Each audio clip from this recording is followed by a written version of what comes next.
Hello everyone, welcome you arts academy triple A and my name is Ankur Verma. आज की class का जो हमारा चैप्टर है वो है समकालीन विश्व में सुरक्षा। इसी के चलते जो हमारा टॉपिक चल रहा है वो है खतरों के नए स्रोत।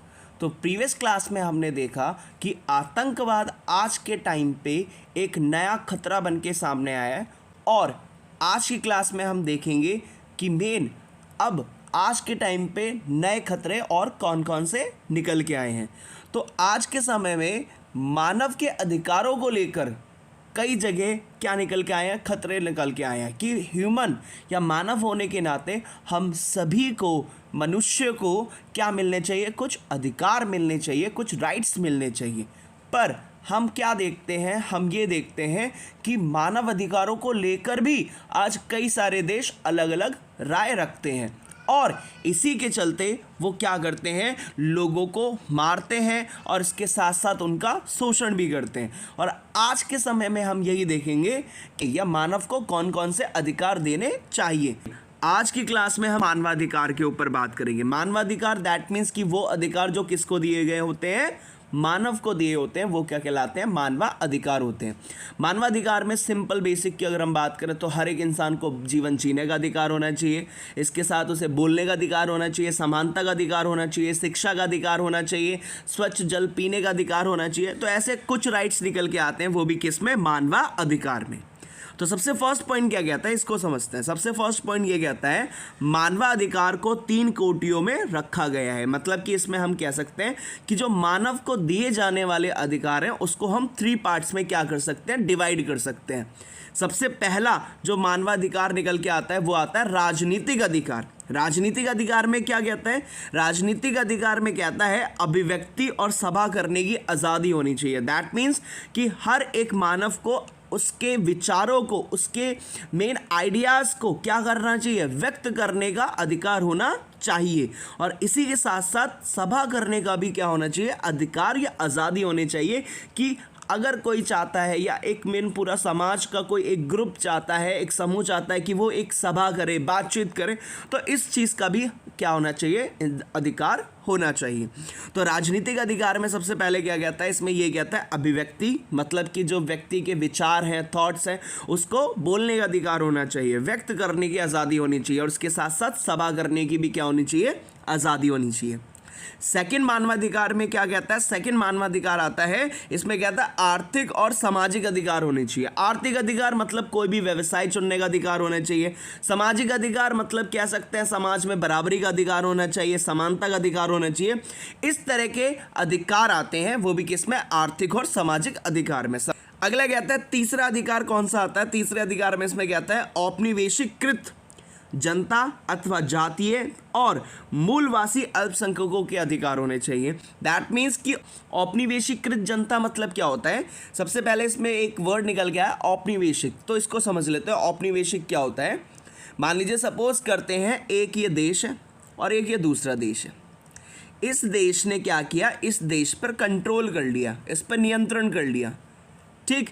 तो ये जो देश है, मान लीजिए सपोज करते हैं ब्रिटेन है और जिस पे कंट्रोल किया है वो है इंडिया। तो अब ब्रिटेन ने कंट्रोल कर लिया था, वो भी किसको कर लिया था, इंडिया को। तो इंडिया ब्रिटेन का क्या बन गया, औपनिवेश बन गया। क्या बन गया बेटा, औपनिवेश। तो इसमें यही निकल के आता है कि जब कोई शक्तिशाली देश कमज़ोर देश पर कंट्रोल कर लेता है, कब्जा कर लेता है, तो वो जिस पर कंट्रोल होता है वो देश क्या कहलाता है, औपनिवेश। अब औपनिवेश जो कंट्री है, जो देश है, उसमें भी तो जनता होगी, उसमें भी तो लोग रहते होंगे, बिल्कुल। तो जो यहाँ पे औपनिवेशिक जनता है, तो ये जो देश है, मान लीजिए ब्रिटेन की बात की, ब्रिटेन ने कंट्रोल कर लिया इंडिया पे और इंडिया के अंदर कई सारी क्या है, जनता। तो ये जनता क्या कहलाएगी, औपनिवेशिकृत जनता कहलाएगी। तो ब्रिटेन के लिए जो ये भारत की जनता है ये क्या कहलाएगी, औपनिवेशिकृत जनता कहलाएगी। तो इस जनता को भी तो कोई अधिकार होने चाहिए। ऐसा थोड़ा कि ब्रिटेन की मर्जी जो होगी वही करेगा, नहीं, बल्कि जो औपनिवेशिकृत जनता है इसके अपने खुद के भी क्या होने चाहिए, अधिकार होने चाहिए। अगला इसमें क्या कहता है, जातीय अधिकार, मतलब कि एक जाति का व्यक्ति है तो उसको कोई ना कोई अपने अधिकार मिलने चाहिए। इसके साथ मूलवासी अल्पसंख्यकों के अधिकार होने चाहिए। मूलवासी क्या होते हैं? मूलवासी अल्पसंख्यक मतलब समझिए, मूलवासी मतलब होते हैं जो किसी एक स्थान पे बहुत लंबे समय से रह रहे होते हैं, उसको हम क्या कहते हैं? मूलवासी कहते हैं।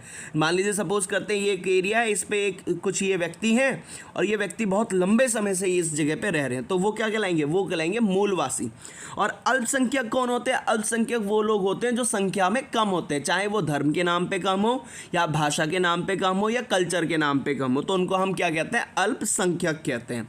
तो इनके भी क्या होने चाहिए? अधिकार होने चाहिए। तो यही वो कहता है औपनिवेशिकृत जनता, वो जनता जिस पर किसी और ने क्या कर रखा हो? देश ने कंट्रोल कर रखा हो। जैसे ब्रिटेन ने इंडिया पे कंट्रोल किया था, तो इंडिया की जो जनता है उस समय की, उसको कहा जाएगा औपनिवेशिकृत जनता। तो औपनिवेशिकृत जनता के भी क्या होने चाहिए? अधिकार होने चाहिए। इसके साथ साथ अथवा जातीय अधिकार होने चाहिए और इसके साथ साथ मूलवासियों के भी अधिकार होने चाहिए। मूलवासी वही जो एक समय पे बहुत लंबे समय से रह रहे होते हैं या उनके पूर्वज उस जगह पे बहुत लंबे समय से रह रहे होते हैं, उसको हम मूलवासी कहते हैं। तो उनके भी कुछ क्या होने चाहिए? अधिकार होने चाहिए।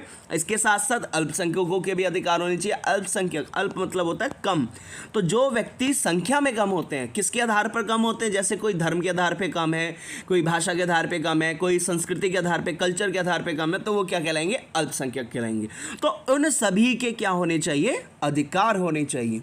तो यही कहता है कि मेन मानवाधिकारों को 3 कोटियों मतलब 3 पार्ट्स में बांटा गया। राजनीतिक अधिकार, दूसरा आ जाता है आर्थिक और सामाजिक अधिकार, तीसरा आता है जो औपनिवेशिक जनता के अधिकार, जातीय और मूल अल्पसंख्यकों के अधिकार। तो ये 3 पार्ट्स में बांटा गया, वो भी किसको? मानवाधिकार को।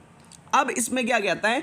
इस बात पर सहमति नहीं बन पाई है कि इनमें से किस कोटि के अधिकारों को सार्वभौम मानवाधिकार की संज्ञा दी जाए। तो अब इसमें क्या कहता है? इसमें ये कहता है कि ये 3 तो हमने कैटेगरी डिवाइड कर दी, तो इन तीनों में से अभी तक ये डिसाइड नहीं हुआ है कि किस कोटि को, राजनीतिक अधिकार को या फिर मेन आर्थिक और सामाजिक अधिकार को, औपनिवेशिक जनता अथवा जातीय और मूल अल्पसंख्यकों के अधिकार को, इनमें से किसको हमें सार्वभौम मानवाधिकार देना चाहिए। सार्वभौम मानवाधिकार मतलब की बात करें तो सार्वभौम, सार्व मतलब होता है सभी, सार्व मतलब होता है सभी, और भौम मतलब दैट मीन्स जो भूमि पे रह रहे हैं, दैट मीन्स कि जितने भी लोग इस भूमि पर हैं उन सभी को मानव होने के नाते क्या मिलना चाहिए? अधिकार मिलने चाहिए। तो ये जो 3 पार्ट हमने पढ़े हैं, तो तीनों पार्टों में से अभी एक भी डिसाइड नहीं हुआ है कि इसको राजनीतिक अधिकारों को सार्वभौम मानवाधिकार दिया जाना चाहिए या फिर मेन आर्थिक और सामाजिक अधिकार को सार्वभौम मानवाधिकार में रखना चाहिए या औपनिवेशिक जनता अथवा जातीय और मूल अल्पसंख्यकों के अधिकारों को किस में रखना चाहिए? सार्वभौम मानवाधिकार में रखना चाहिए।